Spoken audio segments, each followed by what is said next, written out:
What's happening to the Knicks? Hartenstein, OG Anunoby.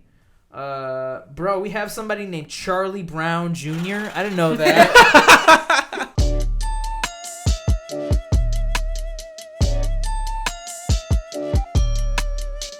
Guten Tag. What's up, mummies? Welcome. No, you don't like the German? That's for the German viewers. You know, we got to spice it up a little bit. Say it more German-like. It's not all just Americans watching the Joystick Show. Welcome, Germans, to the Joystick Show. I'm Bobby. Dylan. Jerry. And Joey's still off, but he'll be back next week. No worries. Dealing with some Joey stuff. Do we have a show for you? If you've ever seen this show before, what you're going to see this week is going to be slightly different than what you've seen last week. That's wild. And what I mean by that is that we're talking different things, and that's pretty much it. Mm-hmm. If you want to know what we're talking about, it's right next to my face. Make sure to go ahead and check that out while you're liking this episode and potentially subscribing to the Team Joystick YouTube channel for more TJ content. All right, Correct. Cool. Lots of stuff to talk about. I kind of feel like there's going to be a bit of I feel like we're just going to be talking about things that we have watched, things we've played, things we've listened to. Just different things. What I'm getting at is I feel like this is going to be a bit of a review, so to speak, heavy show. Not that we're fully reviewing things, but you know what I'm saying? We're talking the talk about things that we've experienced, so to speak. And we're going to start with Jerry. Yeah. Woof. So I subscribe to a new subscription service, right? A new video subscription service, and I want you to try to guess what it is. I'll give you guys each one guess. A new... one that I don't already have. So it can't be HBO Max, I don't think, because there's nothing on it. You know what I mean? Like, I can't see... I already have it Max, actually. I only get one guess? Yeah, you get one guess. Fuck. Because we'll be here forever, I don't want to... All right, is it Crunchyroll? It's not Crunchyroll. All right, I already have access to that. Part of me wants to guess Paramount, but I'm gonna go off the board here and pick like the Discovery one.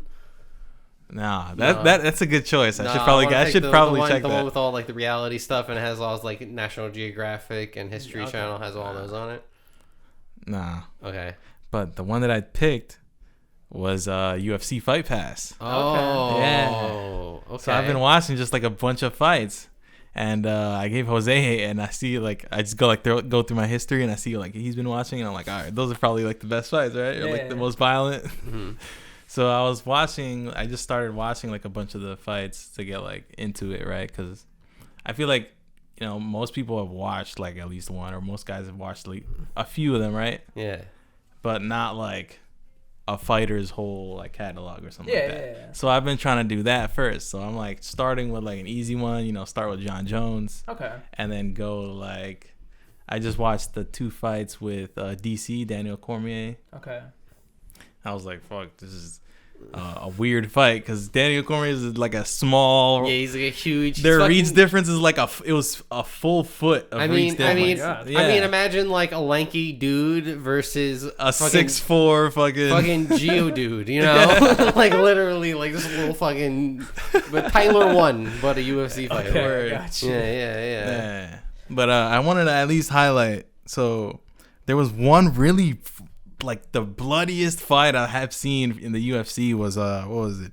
Robbie Lawler and Rory McDonald. Okay. It's a pretty old fight, but it's a long fight. It goes the full 5 rounds, and it's just the biggest bloodbath I've seen. Robbie Lawler. The canvas is painted. They cover it and had. So I couldn't watch it. The first time I watched it, it was I was watching these with Jose, and it was the last fight. It was mad late. I was I don't want to go to watch this bloody ass fight at the end of the night, right? So I came back to it. Can we slow it down? Yeah, I was no, this is not. The vibes are not on. we gotta close on a simple KO in the first round. Yeah. We go home. He's okay. They're both okay. Okay. But it was crazy. So I came back to it, and it's just there's this cut on his lip, and the other dude's cut on his eye, and it's just oh man, it's insane. Beautiful. But yeah, I gotta go back and What is it about us as men that we just see blood fights? Damn, and we're like, this is I mean, honestly, this is such a vibe. Like, we have to do something else. We have to, like, we watch UFC at Jerry's, but we also drink something mad weird. You know what I mean? Like absinthe and UFC. Yeah. Or like a fucking like, I don't know if you've seen like these TikToks of like these like liquor stores, and they'll make like pre-made drinks. Like they'll make like a cup, and it'll be like, oh yeah, and it'll be like a nutcracker. Yeah. So it'll be like a little cup, and it'll be like, it'll have like all of the shot. It'll have like a shot of vodka, like the little bottles. Okay. And then it'll be like, oh, just add like C4 or some shit, or like C4. Fucking pre-workout. That's a crazy one. No, but like add Prime, add a green Gatorade, so it's like you make your own nutcracker essentially. My God. Just drink one of those and watch UFC. Sounds good. Yeah. Just ghetto UFC nights at Jerry's house. Yeah, I love it. That's the night. I love it. It's like me. I'm in like Joey's in the corner playing Def Jam Vendetta. Oh, yeah. It's like yeah, we got it. Jose's making top ramen in the kitchen. I'm hype. It's a vibe. Yeah. So speaking of things we've been watching, UFC. I have been watching UFC. My girlfriend and I, we've been introducing each other to different movies and stuff. I finally got around to showing her my favorite movie of all time, Fight Club, to which she ranked a very solid 10 out of 10.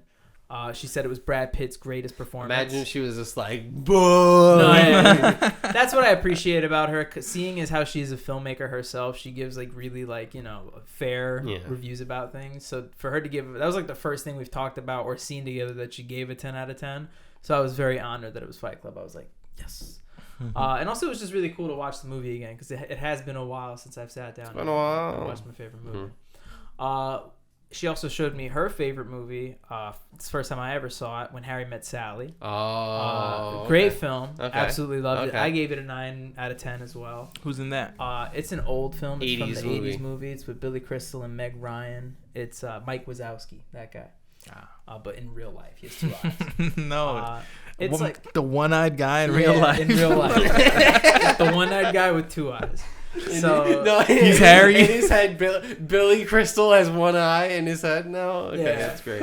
What is funny about that is like Mike Wazowski very much is Billy Crystal, like the sense of humor and the timing. So there's just like lines that Billy says in When Harry Met Sally as Harry that you're like, you could close your eyes and you'd see Mike Wazowski saying it.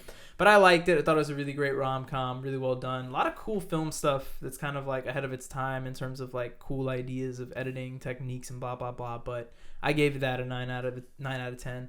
But she showed me another movie that it was actually on my list. I had been meaning to get around to it, and I'm finally glad that I did because it was a really good movie and a super cool story tied to it. Okay. Have you seen the Andrew Garfield film directed by Lin-Manuel Miranda, Tick, Tick, Boom? No, I have not. This movie came out, I want to say, 3 years ago, something like that, maybe 2. Point is, it is a movie about Jonathan Larson, who is the playwright who wrote Rent. Okay. And first of all, I didn't really know much about him. Like, I know the musical. I didn't know that he wrote Rent, and he actually died the day before it was unveiled to the public. So it was like a really big, like, what if kind of situation, like what could have been. He's been honored many times because of his contributions, but here's where it gets a little confusing, all right? Tick, Tick, Boom. He's also the president of the United States. Yes. Okay, here's where... No, it's going to get really... Aaron Burr. It's going to get really confusing, but hear me out, okay? Tick, Tick, Boom is a musical that was written by Jonathan Larson, okay?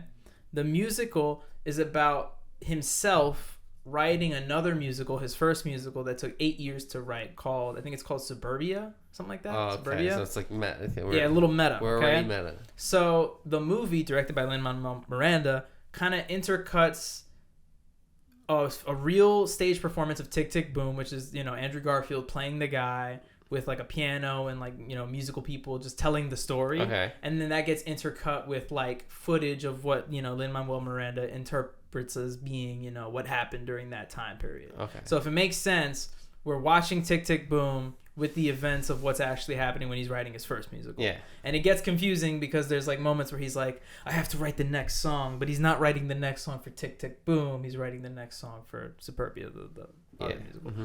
First thing I wanted to point out, the musical that he wrote at first. First of all, it's gonna bug me because I always get it confused whether or not it's Superbia or Suburbia. Hold on, musical.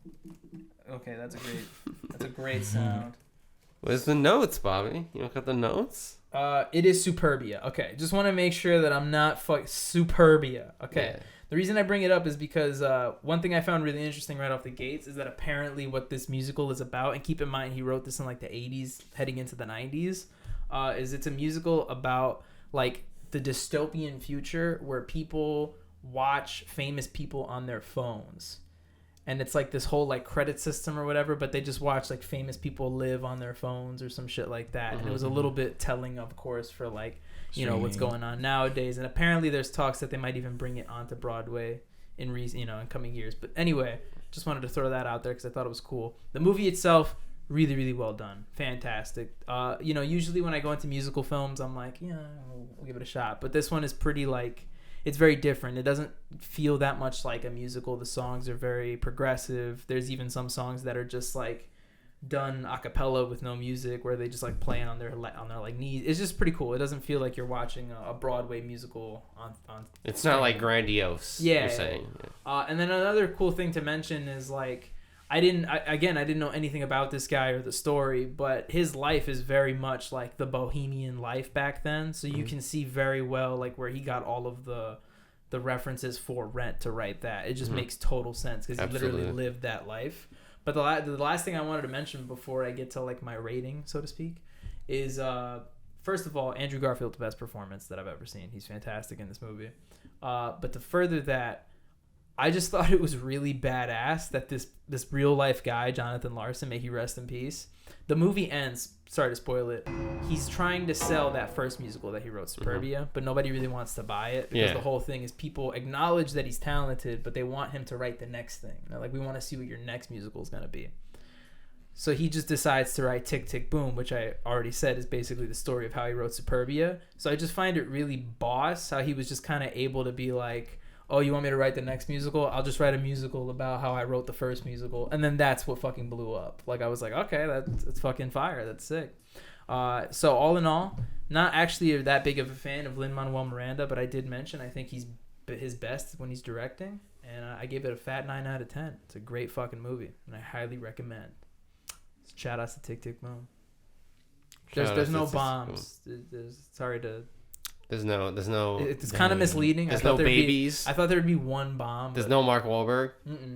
There's no Maxie. In my head, that anytime I hear Tick Tick Boom, that's the movie with the pizza and the bomb, but that's 30 seconds or less. Oh my god, I forgot that movie existed. Yeah, because it's also based off of a true story. So. Oh, is it really? Yeah, a stupid fucking true story. Yeah, no, they strapped a bomb to a guy and sent him on a treasure hunt, and then it exploded.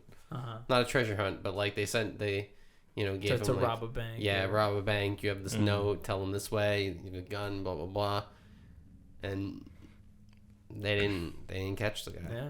But they did. So don't lead me on to think that they didn't catch the guy. But was it actually them? Dylan, just shut the fuck up and say something, please. No. Okay. This is what have you been up talk? To? I've been working. Yeah. I've been working. Yeah. It'd be like that. I've been in the trenches. That Rihanna lifestyle. Yeah. Really? Yeah. I hate that. I hate where you're going with that. Can you just add a sound clip? Yeah.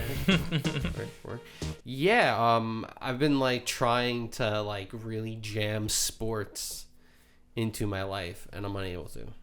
You're unable to? Yeah, I'm unable to. It's just, I get home from work, I got other shit to do, and then I lay down and I'm like, I could watch 10 minutes of sports. Right? The sports are on late as fuck. In fact, I'm just honestly, I'd rather wait until midnight and then watch a video essay to fall asleep to about an athlete. Mm-hmm. Everyone has those videos who are the 13 people drafted before blah blah blah. And just sounds to me like you guys are getting old.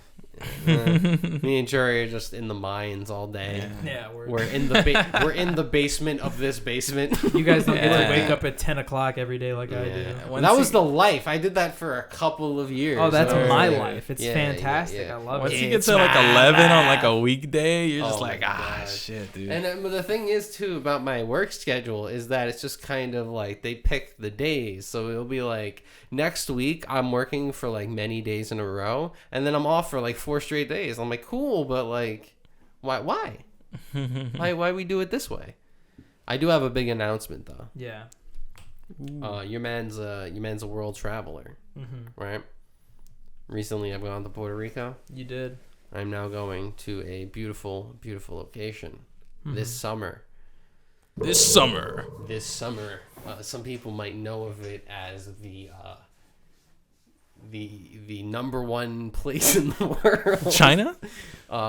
Minneapolis, Minnesota. You're going to Minneapolis? I am going to the number one summer vacation spot of the world. Why the fuck are you going to Minneapolis? I am going to a vacation. My girlfriend is getting an all expense paid trip to Minneapolis for I really cannot explain. Okay. But this is a thing in medical fields that it's like that this Go to happening. Minneapolis. You have to like take a course or whatever. Sometimes there's a medicine involved. So she's going for work, you're going for Minneapolis.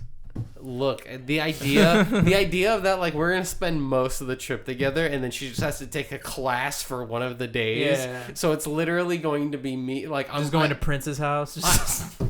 I just want to chronicle my life in the Mall of America. Oh, just fuck yeah. Absolutely just lost. Yeah. It's like 11 a.m. I'm like, where's the Brooks Brothers? You know? Funny you mention that because I can't really go on a full topic chapter for it. But, you know, so we had to do this podcast on Friday. We initially wanted to do it Sunday when Joey got back from his trip away. But I'm actually supposed to be going to Philadelphia tomorrow. So I was hoping to come back and then talk about that.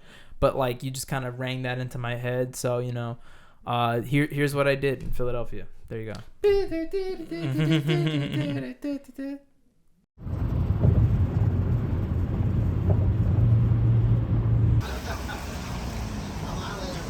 Okay. All this, he calls the police, stabbing the button with a fork by his girlfriend. From here, the NFL draft is behind us, and your favorite team is now gearing up.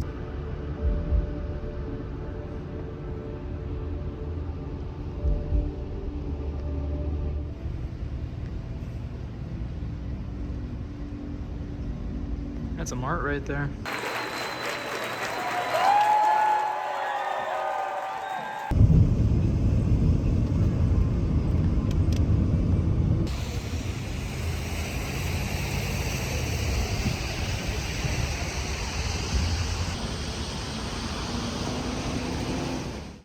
Welcome back. That's hoping I actually filmed something while I was in Philadelphia. If I didn't, you saw something completely different. It's literally going to be a 5-second clip of you, like, just pointing. Like, is that Thomas Jefferson? It's fucking, yeah. Now I have to film that clip. Yeah, just for you. The Liberty Bell. Liberty Bell. Who Hope cracked you had it? fun, bud.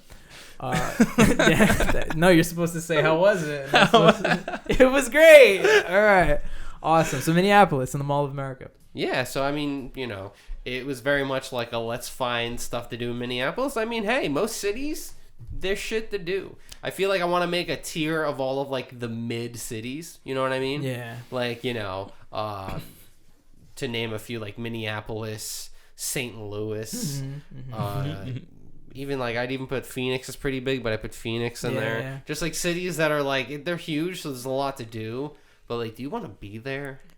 True. Do you want to be there? Jacksonville, Florida. Never been. Been to many parts of Florida. No reason to go. There's no, hey, don't, why are you here? You know? Right, you're saying there's other why stuff. Why does it have this energy? Very you know? true. But I mean, true. Nashville used to be that, and they just, like, fucking took the reins of that. And they were like, Nashville's pretty popping now. Well, now it is, but I feel like back in the day they were, and somehow they marketed themselves so, like, they really got the white girl cowboy hat crowd. Absolutely.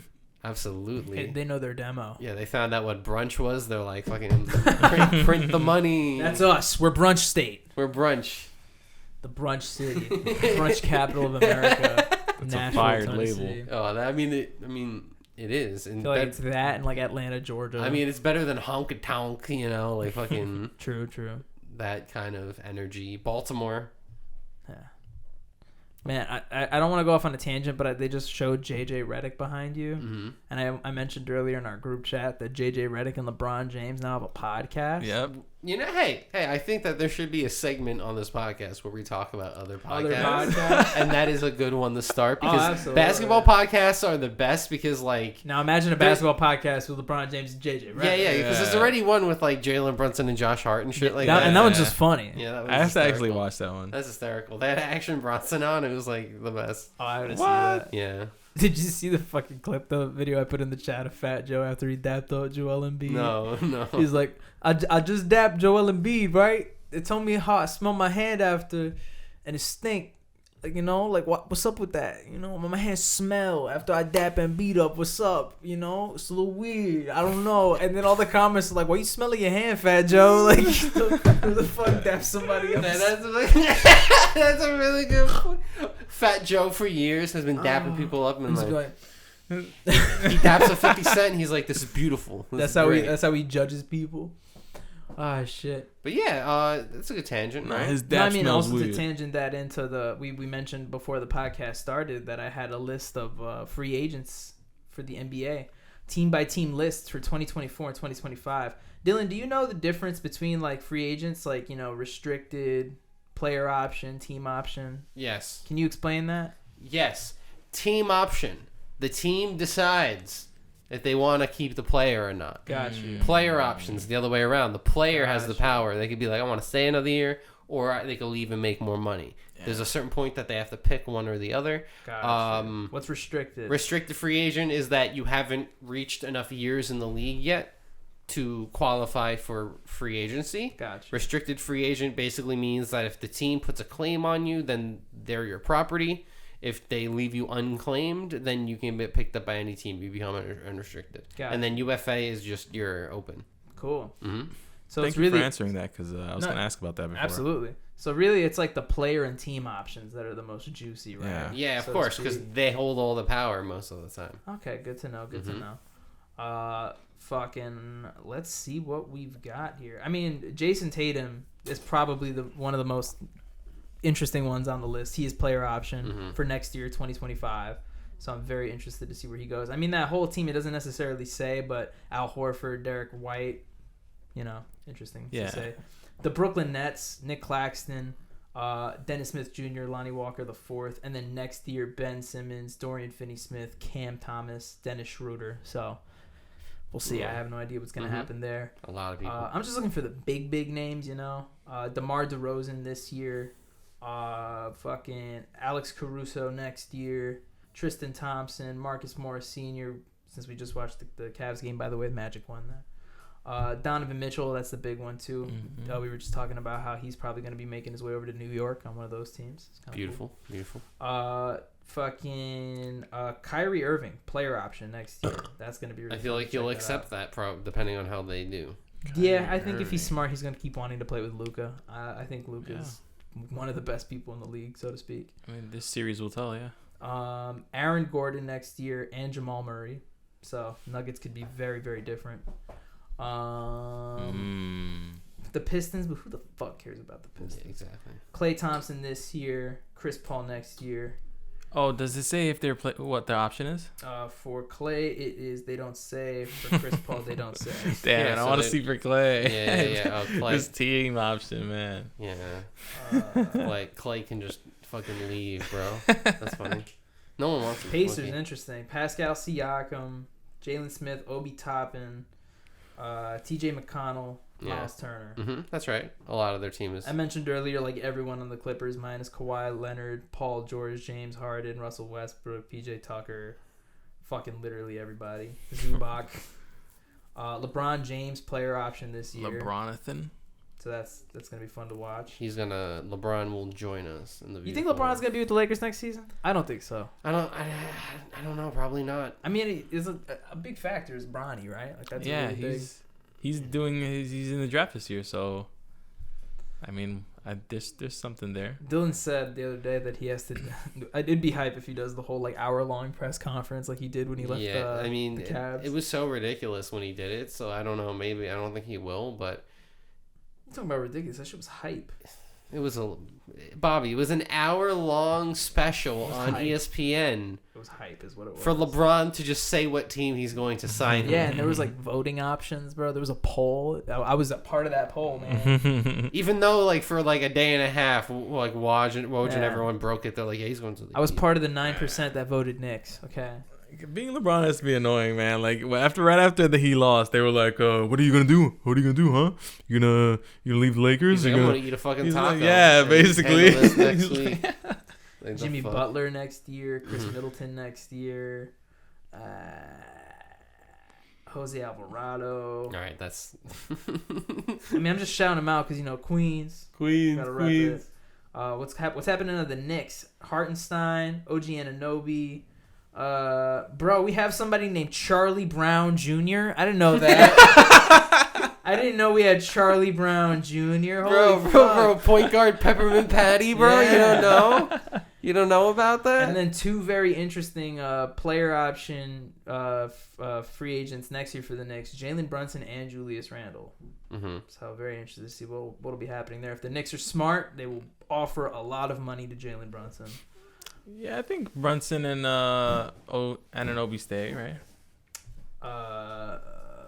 Brunson, well, Anunoby, is Anunoby on there?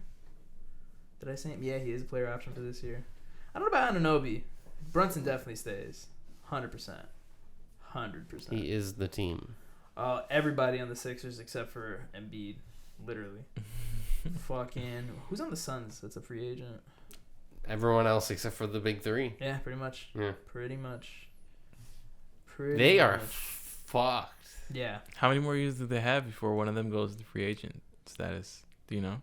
Everyone is like 3+ years. I think Durant is like 2+ a team option or 2+ a player. So they have time to figure it out. I was reading rumors that he might. People are suspecting that he might make a move to Miami. I don't know if I see. I don't see that. I don't see that. So Durant Well, those are the free agents. goes to whatever team LeBron goes to, and then Bronny's the shooting guard. Bro, what if Bron and Durant just go to the Golden State Warriors and for one season, Steph, LeBron, and Durant just play on the same team?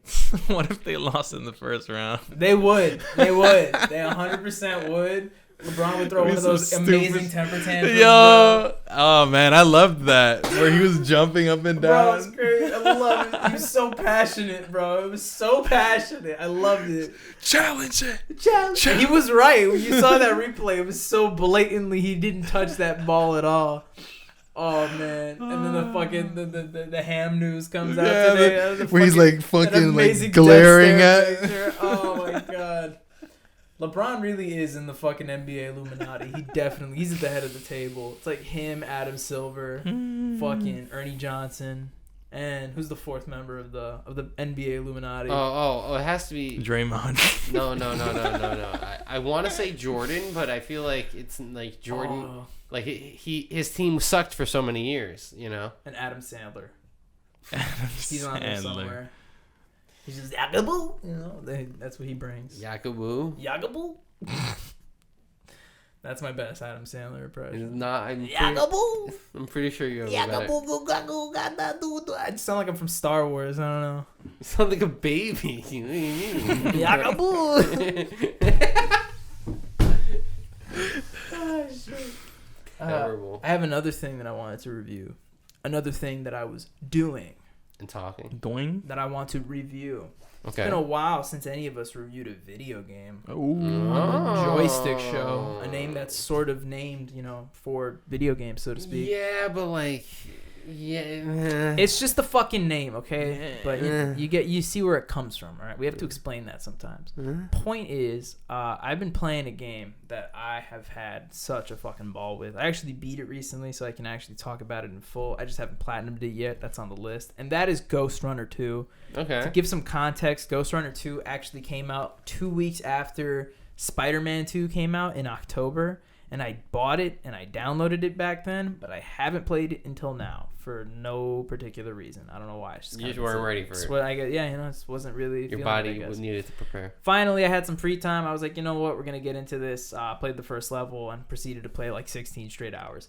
Point is, this game is fucking awesome. As a sequel, it does everything that the first Ghostrunner did really, really well, and then just kind of doubles down on it. I think the first Ghostrunner game has like 2 boss fights. This one has like 4 or 5, and they're all like really gripping. It's also like, I don't know if you guys have seen Ghostrunner before, but you die to everything in one hit. Yeah. That's kind of part of the learning experience. Like when you go into a combat encounter, you kind of learn, okay, I'm going to go after this group of enemies first and then go after these guys. And if you die, you have to just reset it. The bosses are the exact same, so you always die in one hit. It's really nerve-wracking. Thankfully, there's like a checkpoint system, but still really fun. It's almost like a little bit of a Dark Souls element thrown in there, which is kind of cool. It's like a burger element.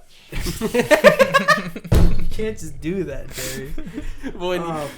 When you consider the burger element. You're telling me there's a burger element to this? Anyway, to get back on topic. So yes, the combat and the actual boss fight stuff I thought was really, really well done. The trailer kind of introduces this new motorbike concept, right? This like motorcycle thing going on. Mm-hmm. It does come around like halfway through the game. Fucking fun. Not only do the controls feel really tight, like you can, really drive around the whole kind of, environment of that world, so to speak, but they also managed to like intertwine the elements of like parkour and combat with the motorbike. So you're actually like, you're jumping off the bike and wall running and grappling back on the bike and shit like that. So it's really, really fun. Like there's a lot of moments in the game where when you do something right, you feel really cool for it. Cause you're like, I just fucking did all that shit, And then the last thing to touch on in terms of gameplay was something I actually didn't know at all was going to be brought into the game. And to be fair, they bring it in like 1 or 2 levels before the very, very end. So you don't get to use it too much. Okay. But you do get a wingsuit, which is actually pretty cool. So towards the end of the game, there's literal levels where you're just fucking flying through sections. You'll fly into a wall run, into a grapple, into another grapple, into another flying section, and you're just doing all of it like super fluidly. So incredible movement. Obviously, that's kind of like the name of the game, but I really love how smooth they were able to pull it off. As well as the story goes, I'm going to be honest, Ghostrunner and Ghostrunner 2 don't have like the most memorable of stories for the most part. They're pretty cliche. They're still done pretty well, but it's what I'm trying to get at is you don't play those games for the narrative. You play those games for the fucking fun gameplay. And that being said, Ghostrunner 2 gets a fat 8.5 out of 10. Okay. It's pretty good. And honestly, that 8.5 is like all gameplay. So if you just care about how fun the game is, 10 out of 10. 10 out of 10, yeah. Okay. But it's a fantastic game. I think it did everything the first Ghostrunner did way better. And one thing to note, to be fair, I haven't touched it yet, but I am excited to get to it. They did implement a roguelike mode. So it's called Roadrunner. So basically, I think it gives you like random generated rooms where you can basically... it's also kind of like Slay the Spire where you get to choose, what room you want to go to, right? And you can choose like a parkour room or a combat encounter and stuff like that. So I'm pretty interested to get into that and try that out. All right. So Ghostrunner 2 gets a fat 8.5 for me. Check it out if you like fun movement-based games. If you like Ghostrunner 1, you have no excuse. Go check it out. And I love you. I do. I do. Damn, Bobby is in love. Yeah, pretty cool. I didn't get that far through the first one. I just kind of stopped playing it. Yeah, I don't know why. You're a fucking loser. Honestly, went back to my shooting games. Is so much better. We have Bobby, like within like an 8-minute in-depth review of a video game, talks about what he liked, the things that made it gripping, and then Jerry gives like a 20-second, like, it wasn't that good. I fell asleep in level 1. And even the really good game, like Jerry reviews Slay the Spire, he's like, it's really good. Says shit's tight, and the review, it's like, fucking. Another like weird thing I was gonna mention is like I don't know why, but in playing this game, I was trying to remember events of the first one to like tie it to like the story and what's going on in the second game. But like I realized that everything I thought I remembered from Ghostrunner 1, I remembered from the game Stray, where you play as the cat, and I got the games completely mixed up. Where I was like, no, this isn't the game with the cat. I was like, no, this is a whole different. Like in my head, it was like Ghostrunner 2 was the sequel to the cat game. They look exactly the same. Bro. They look exactly the same. They both take place in like a dingy neo, they look like Tokyo kind of looking city, bro. You setting get is real like- confused very easily. I actually have to go back and finish that one. And that See, game is that's, also a lot of fun. That's a fun. good game. I don't even have to think. You know, Yeah. you just be cat, And the platinum is doable. be car. Yeah, it was The a best jam. car. It was a jam. So 8.5 for Ghostrunner 2 for Stray Runner. All right. Ghostrunner. You got anything else, pal? I got like $5. Yeah. Yeah. I do have one more thing. Just like I've been watching YouTube. Yo, we all have. And I say that because usually I don't really watch YouTube with intention. You know, I just kind of go on and whatever is there, I start watching. But I found this guy the other morning. I don't really know how it happened. It was just like in my recommended, and I was just like, I'll check it out. It's like a dude from Australia. Shout outs to Nick's Builds, NYX. He makes dioramas, but like really, really well, like highly detailed ones. Okay. So the video that got me to click on it was he made a diorama of Cyclops having like a fictional battle with Superman and like their heat vision going against each other. And he does it in like this cool, like, I guess, foresty landscape, so to speak. Mm-hmm. But what really gripped, at first, to be honest, I clicked on it because I was like, Superman, Cyclops, you know, like, you know, it's comic. But like you watch the video and you're like, fuck, this guy is detailed, and like all the meticulous things he does to it. Like, first of all, there is that satisfying feeling of watching like craft videos or like painting videos on YouTube, just people who are great at their crafts, right? But there's like this added layer where he just like knows how to take all of these materials and make something that looks real and natural. Like, it blows my mind. Like, he actually makes like forest lands that look like legitimate trees. Yeah, actual grass. Yeah, Like, that it's funny you mentioned that. He has this machine, and I don't know if he's like sponsored by the company or not or whatever, but in every video he tries to use it, and he always like he makes a mention of it. He's like, it's called the static grass applicator. But since he's Australian, he's like, the static grass applicator. It's like he says it with this whole accent. But the whole spiel of this thing is that it looks like a ninja bullet almost, right? And you put like craft grass, I guess, like they sell grass in like bags that you could use for this shit. And then it has like a wire, but the wire doesn't get plugged into anything. You just kind of like clamp the wire onto what you're putting the grass on, and it uses static electricity. So like if this was the diorama and I wanted grass here, I'd put the glue on, and then I would put the wire to it, put the grass down, and what it does is it uses static electricity, so the grass blades go up like actual grass. And then you can just like clean off the glue, and then all the grass looks like real fucking grass. And I was like, what the hell? Like, it's crazy. It blows my mind. So point is, check out this guy. I'm super hooked into his videos. He's fairly new at making videos too, and he already has like some pretty banger ones. He's done like a Mario. His whole spiel is he does like two universes colliding. So he's done like Mario versus Sonic. He's done Thor versus Kratos. One interesting one, I actually haven't seen it. He did The Last of Us versus Plants versus Zombies, so I have to check that out. Another big thing to mention is part of the diorama process is he 3D prints like the models and hand paints them and stuff like that. So it's all just fucking very, very well done. This guy's like a master. It's one of those things where like it has nothing to do with anything that I do, but I watch it and I'm like, I have to get better at what I fucking do. You know, like, this guy's out here with the static grass applicator, the SGA, you know, with carbon starboard attachments. There you go. But shout outs to Nick's Builds. He's just he's been entertaining me for the past few days, and I just wanted to give him a shout out. And he thanks you, Bobby. I hope he does, because I showed my students his videos, and they were like, this guy's nice. cool. You know, all they had to see was like superheroes, and they were like, whoa. Imagine if they were just like, nah. Actually, you should watch Bobby, this is ass. Bobby, this is ass. You should watch this fight of John Jones versus Alexander Gustafsson. It's the bloodiest fight. Alrighty. It is now time to present songs that we like to an audience that hopefully will like them as well. Yeah. You know what I'm saying? True. Would anybody like to go first? I've been going first lately, so I should go first again. Okay. That's not where I saw that one. Right? Going, That's definitely where I saw it going. Honorable mention is what I've realized is the first ever hyperpop song, and that is the sped up nightcore version of Breaking the Habit by Linkin Park, which actually, if you listen to it, is actually a banger hyperpop song. I got to sleep. It has like that drum beat too. Oh man, did you see that? What YouTube is doing to hyperpop now? They have like a section. They don't call it hyperpop. They have like a name for it. Oh wow, that's so weird. Yeah. It's like on Spotify, it's just hyperpop. But the song I'm picking is actually in honor of our good friend here, Jose. No, actually Joey. I'm picking a song that me and him really like, and that is "Lost It in the Lights" by the Wonder Years. Fire. Because this is a album that Joey didn't listen to, and he missed out. It's a good song. Cool. Beautiful. Love the hook. I have a bad habit of saying fire after every jam that you or yam Fire. that you say, despite not knowing anything about the yam. It could be the worst song I've ever heard in my life, but I'm always like fire. You know, it's probably awesome as shit.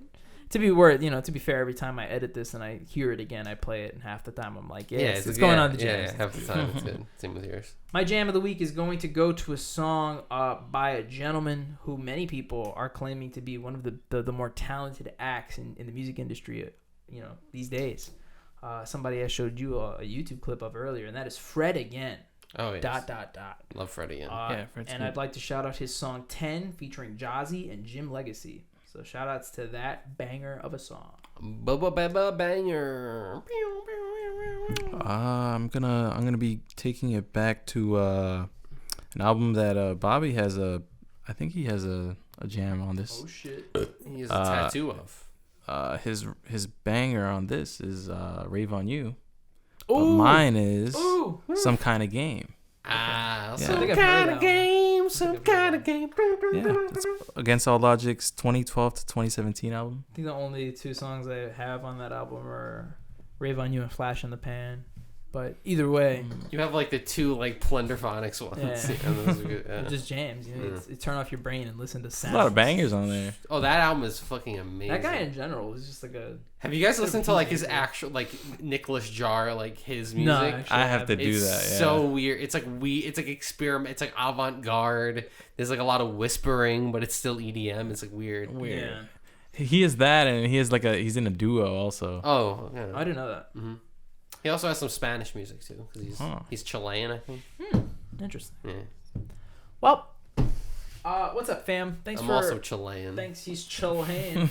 Max and relaxing, all cool. Thanks for joining us here at the Joystick Show, episode 191. We really appreciate you spending some time with us. Dylan's playing footsies with me under the table right distracting. now. Stay tuned when we all get back here next week, hopefully for a little 4-piece action, talk about what's been going on in our lives. Hopefully in probably a couple episodes, the difference there being 2 as opposed to 3. The revamp? You'll see a little bit of a revamp in terms of what the Joystick Show looks and even feels like. So I'm pretty excited to see that. Stay tuned because that's coming super close. You can go ahead and subscribe to Team Joystick if you're feeling like it, especially if you want to see what those changes are going to look like. You can go ahead and like this episode if you stuck around this long, because chances are you liked it. And we appreciate you. We appreciate all of you.